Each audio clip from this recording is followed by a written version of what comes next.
Au sommaire, un accent particulier est mis sur le rôle prépondérant du risque manager à l'ère du temps de la gouvernance des entreprises et des sociétés. C'était lors de la 3e édition des rencontres africaines du risque management. La semaine de l'agritech tunisienne en Côte d'Ivoire, un rendez-vous qui a réuni 6 entreprises, s'est déroulé à la capitale économique avec pour ambition de développer la coopération sud-sud dans la digitalisation de l'agriculture. Et nous irons à l'édition 2022 du Canex Weekend, un événement culturel qui vise à soutenir et à développer le secteur de la création en croissance rapide sur le continent. Les détails dans ce journal. Très heureux de vous savoir en notre compagnie pour ce point de l'actualité. Madame, Monsieur, bienvenue. Ouvrons ce journal avec la 3e édition des rencontres africaines du risque management, initiée par le réseau ivoirien de management des risques et des assurances de l'entreprise. Elle a pour thème gouvernance et environnement des affaires. Un accent particulier est mis sur le rôle prépondérant du risque manager à l'ère du temps dans la gouvernance des entreprises et des sociétés. L'un des objectifs est de promouvoir le risque management. Le reportage de Fulgence Canon commenté par Zénab Dosso. La 3e édition des rencontres africaines du risque management, initiée par le réseau ivoirien du management des risques des assurances d'entreprises, s'annonce riche en contenu par la qualité des experts présents et des thèmes qui seront développés à travers des tables rondes. Prennent part à ces assises les professionnels des assurances et risques management, les autorités publiques et organes de régulation, les partenaires internationaux et d'autres entités de la société civile. Nous constatons une cybercriminalité qui est galopante. Alors aujourd'hui, comment faire en sorte que nous puissions faire en sorte pour réduire justement cette cybercriminalité en apportant des solutions qui soient des solutions techniques, c'est-à-dire en termes de logiciels, en termes de mesures de protection et autres. 2 jours durant, des experts plancheront sur divers thèmes tels que la bonne gouvernance et l'environnement des affaires, les risques d'instabilité politique grandissant en Afrique, le terrorisme, les coups d'État, les solutions assurantielles et non assurantielles, pour ne citer que ceci. C'est la 3e édition, ça veut dire que c'est un événement qui s'installe dans la durée, et ça c'est quelque chose de tout à fait remarquable. Et puis c'est important parce que le réseau ivoirien a réussi à fédérer tous les acteurs économiques du pays autour de cette problématique. Promouvoir le risque management, fédérer toutes les parties prenantes à la maîtrise des risques de gouvernance, positionner le réseau ivoirien du management des risques et assurances d'entreprise comme le réseau par excellence du risque management en Côte d'Ivoire. Ce sont là les objectifs de la 3e édition des rencontres africaines du risque management. L'association Un jeune, un emploi a mené récemment une activité dans la commune d'Atekoubé. Cette activité dénommée la caravane d'opportunités jeunes a mobilisé plus de 500 jeunes de la commune d'Atekoubé à l'espace Foyer des jeunes. À travers cette rencontre, l'association entend aider la jeunesse à pouvoir s'insérer facilement dans le tissu professionnel. Reportage. Les opportunités de travail pour ces jeunes d'Atekoubé sont à portée de main. Pour avoir répondu à l'appel de l'association Un jeune, un emploi, venus des 4 coins d'Atekoubé, ils se sont vus au cœur d'une caravane pas comme les autres. Une caravane qui vise à présenter des opportunités authentiques aux jeunes. Il s'agit des opportunités qui visent à aider les jeunes à pouvoir être employables, à pouvoir obtenir rapidement un emploi. La grande solution que nous apportons, c'est la mentalité. Notre devise, c'est zéro chômage. Le chômage est une question de mentalité. L'opération Zéro chômage parrainée par Yao Kwame Boys voit son objectif atteint au regard de cette mobilisation de 500 jeunes. Ces jeunes bénéficient de formations et d'informations sur les techniques et méthodes d'employabilité, ont durant toute une journée été en contact avec les professionnels du monde du travail. Cette opération est très importante parce qu'elle nous permettra de donner les rudiments nécessaires aux jeunes afin de pouvoir lutter contre le chômage. Et tout de même, ces jeunes qui n'ont pas reçu une éducation formelle ne se sont pas laissés pour compte dans cette initiative. Aujourd'hui, on parle de l'emploi de la jeunesse. Mais qu'en est-il de la jeunesse analphabète en tant que telle? Appeler toute la jeunesse qui n'a pas reçu une éducation formelle à cette éducation que nous offrons. Cette première édition de la caravane d'opportunités jeunes s'étend sur 10 semaines à travers un renforcement de capacité de ces 500 jeunes. Abidjan, la capitale ivoirienne, a abrité du 21 au 25 novembre 2022 la semaine de l'agritech tunisienne en Côte d'Ivoire. Organisée à travers le projet Agritech Tunisia, cette initiative visait à développer la coopération sud-sud dans la digitalisation de l'agriculture. Un rendez-vous qui a réuni 6 entreprises technologiques tunisiennes et une cinquantaine d'entreprises ivoiriennes autour de la digitalisation de l'agriculture pour une meilleure compétitivité du secteur. Konena Nourgo et Ismaël Doza.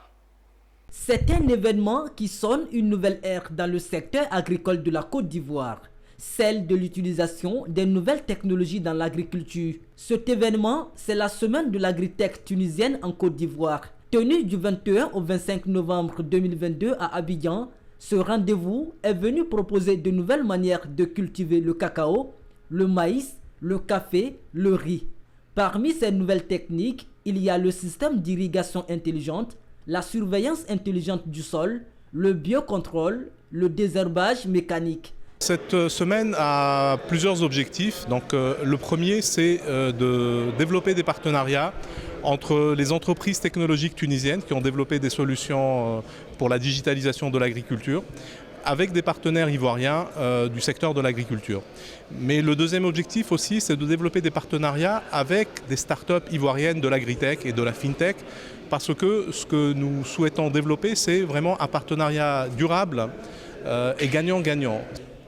Le secteur de l'agriculture qui est dit secteur traditionnel n'est plus un secteur traditionnel, parce que avec les technologies de l'information et de la communication, le digital, on arrive à retransformer cette filière qui devient une filière d'avenir. Notre rôle au niveau de la Chambre de commerce et d'industrie, c'est d'identifier les acteurs tunisiens qui ont déjà des solutions, qui ont un portfolio de solutions déjà mises en œuvre et qui ont réussi des transformations. Recourir à la transformation digitale de l'agriculture, cela pourrait permettre à la Côte d'Ivoire d'atteindre l'autosuffisance alimentaire, de disposer de données précises et permettre la traçabilité des produits tout en luttant contre le changement climatique. Pour le ministère de l'Agriculture et du Développement rural, il faut saisir la balle au rebond. Ils sont venus avec leur expérience et ils sont prêts à partager cette expérience aux producteurs ivoiriens. Et nous, en tant que ministère d'État, ministère de l'Agriculture, nous sommes là pour les accompagner.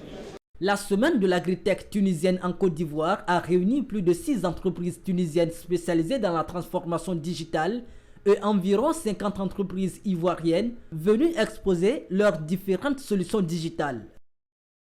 Une page santé à présent, du 2 au 5 décembre prochain dans 40 districts sanitaires en Côte d'Ivoire, se déroulera une campagne de distribution de vitamine A et de déparasitant aux enfants de 0 à 5 ans.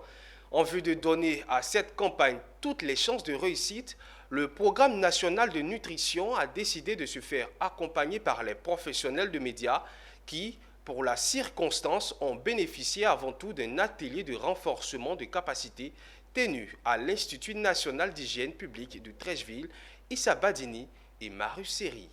Donner l'information, surtout la bonne, dans toutes les contrées de la Côte d'Ivoire et plus particulièrement les 40 districts sanitaires désignés pour la campagne, c'est en substance le contenu des échanges entre le Programme national de nutrition et la dizaine d'hommes et de femmes des médias. À la manette d'une journée qui se veut instructive du côté de l'amphithéâtre de l'Institut national d'hygiène publique, une équipe du PNN conduite par son directeur coordinateur adjoint. Nous avons besoin de ces hommes de médias, d'une part pour nous permettre de sensibiliser et toucher les responsables de nos cibles, afin qu'elles puissent prendre la bonne décision, mettre à la disposition des agents de santé pour réaliser la supplémentation en vitamine A, qui est un élément fondamental, et également le déparasitage de ces enfants pour lutter contre les anémies. Une séance de briefing que les hommes des médias trouvent précieuse pour une bonne sensibilisation sur la campagne à venir. nous partons avec que nous devons aider nos parents à comprendre que la nutrition est une bonne chose pour les enfants. Et ces enfants-là, à partir de 6 ans déjà, il est bon qu'ils bénéficient non seulement des produits qui peuvent aider pour la vitamine A, mais aussi pour les vers qui fatiguent les enfants. Prévu pour les 2, 3, 4 et 5 décembre, le deuxième passage annuel de la campagne du Programme national de nutrition vise la supplémentation en vitamine A à 2 287 614 enfants de 6 à 59 mois et de l'administration des déparasitants à 2 72 216 enfants dans 40 districts sanitaires. Poursuivons cette édition avec de la littérature. Dr Frédéric Edison Kassi vient de dédicacer son nouvel ouvrage « Manuel pratique de fiscalité des entreprises en Côte d'Ivoire ». Une œuvre spécialisée de fiscalité qui vient contribuer à cerner le système fiscal déclaratif de la Côte d'Ivoire et lever le voile sur la contribution des impôts et prélèvements assimilés. La cérémonie de dédicace a eu lieu le jeudi 24 novembre à la Chambre de commerce et d'industrie de Côte d'Ivoire. Pierre Tebeu nous présente cet ouvrage. C'est un mode de dédicace bien particulier. Un cours magistral fait par l'auteur du livre « Manuel pratique de fiscalité des entreprises en Côte d'Ivoire » devant un auditoire tout attentif. Dr Frédéric Edison Kassi, dans son nouvel ouvrage, a voulu faire comprendre à l'auditoire la complexité et l'instabilité des textes de loi fiscale qui rendent difficile leur compréhension et conduisent parfois à une application erronée. Ce manuel a un caractère essentiellement pratique et constitue un précieux outil d'accompagnement des entreprises, un complément et un soutien pour les contribuables. Les contribuables doivent respecter leurs obligations fiscales.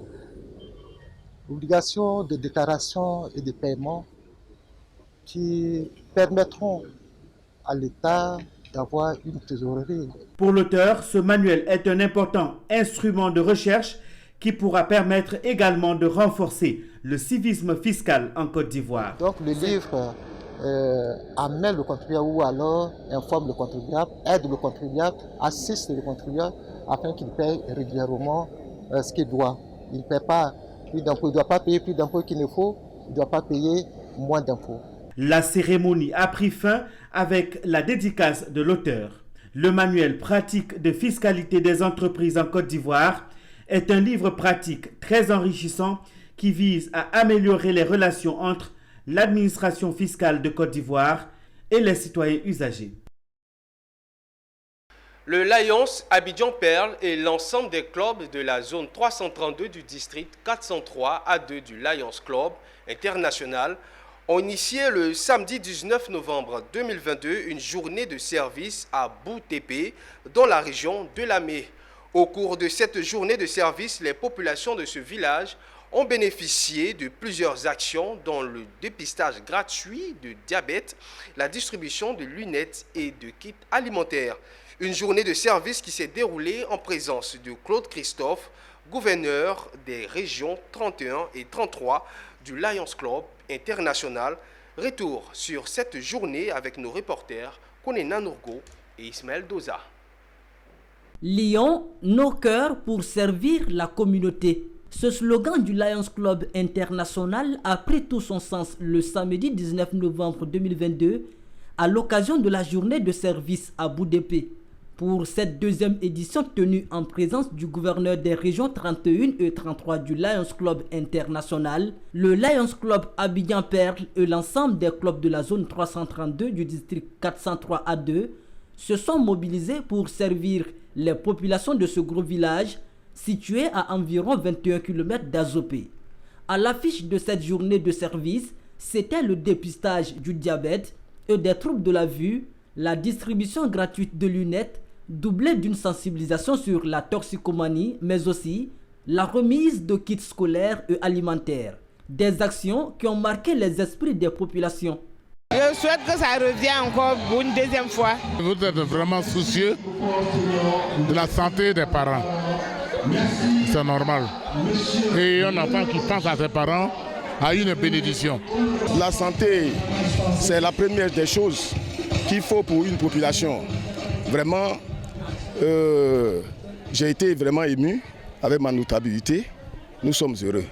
Le clou de cette journée de service a été l'inauguration des latrines à l'EPP Boudépé 2 en remplacement des anciennes devenues trop délabrées.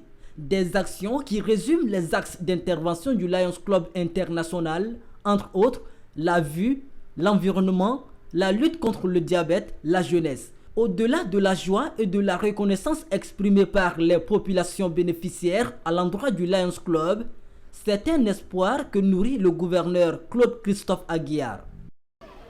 L'appel est compris depuis toujours, c'est le service. C'est plutôt à l'endroit des populations de Boudépé que je vais lancer un appel. Cet appel, c'est de les inviter, si possible, à se joindre à nous. Parce que seuls, nous ne pouvons pas aller loin, mais ensemble, nous pouvons faire beaucoup de choses. La zone comprend 8 clubs qui ont préparé cette activité ensemble. Et ces 8 clubs étaient chapeautés par le club Perle. Sinon, il y a d'autres clubs, Concorde, Artistes, Pyramide, Leaders. C'est par des prestations artistiques que cette journée de service à Boudépé a pris fin. Comme annoncé dans les titres, l'édition 2022 du Canex Weekend s'est ouverte dans la capitale économique ivoirienne ce vendredi 25 novembre et ce jusqu'au 27 novembre 2022. Cet événement hautement culturel qui rassemblera toute l'Afrique et sa diaspora vise à soutenir et à développer le secteur de la création en croissance rapide sur le continent. Nos reporters Diane Cablancan étaient présents à cette cérémonie. Augmenter la part de l'Afrique dans les flux commerciaux, culturels, mondiaux, par des activités de promotion du commerce et de l'investissement, afin de permettre le déploiement de produits financiers spécialisés pour soutenir l'écosystème des industries créatives et culturelles, sont en outre les objectifs du Canex Weekend qui vient de s'ouvrir au bord de la lagune Ébrié. Canex Weekend est un important rassemblement de créateurs, d'investisseurs potentiels, de chefs de file de l'industrie créative et de représentants du gouvernement. Le top départ de cette importante rencontre entre acteurs culturels a été donné par le Premier ministre ivoirien, Patrick Hachi, et en présence de plusieurs personnalités, dont des membres du gouvernement, qui n'a pas manqué de rappeler la place non négligeable de l'industrie culturelle dans les économies africaines, notamment celle de la Côte d'Ivoire. Plus seulement ce moteur indispensable de l'esprit et du progrès humain, elle est aussi désormais le fioul puissant de nombreuses économies, générant plus de 2250 milliards de dollars chaque année, soit 3% du PIB mondial, selon un récent rapport de l'OCDE et de l'UNESCO. Canex Weekend 2022, ce sera l'occasion pour les créatifs pendant 3 jours d'interagir avec les plus grands professionnels d'Afrique et de la diaspora dans la musique, le cinéma, la mode, l'artisanat, le sport et autres domaines. D'abord, c'est une joie pour nous parce que en tant qu'artiste traduit moderne baoulé, c'est notre première fois de participer à certaines choses. Donc c'est très très bon. L'essentiel, c'est que, comme vous dites, les créatifs et les créatives sont une part importante au niveau du business en Afrique. Je pense que l'Afrique, nous avons négligé pendant trop longtemps cette partie de la créative. Les principaux temps forts de cette rencontre seront axés autour du renforcement des capacités à travers des masterclass et des programmes éducatifs, ainsi que des expositions sur la mode, les arts visuels, l'artisanat et d'autres produits créatifs sur un marché dynamique seront les temps forts de ce rendez-vous culturel. Fin de cette édition de l'information. Merci madame, monsieur de l'avoir suivi. Restez avec nous, le programme continue sur la chaîne Utile.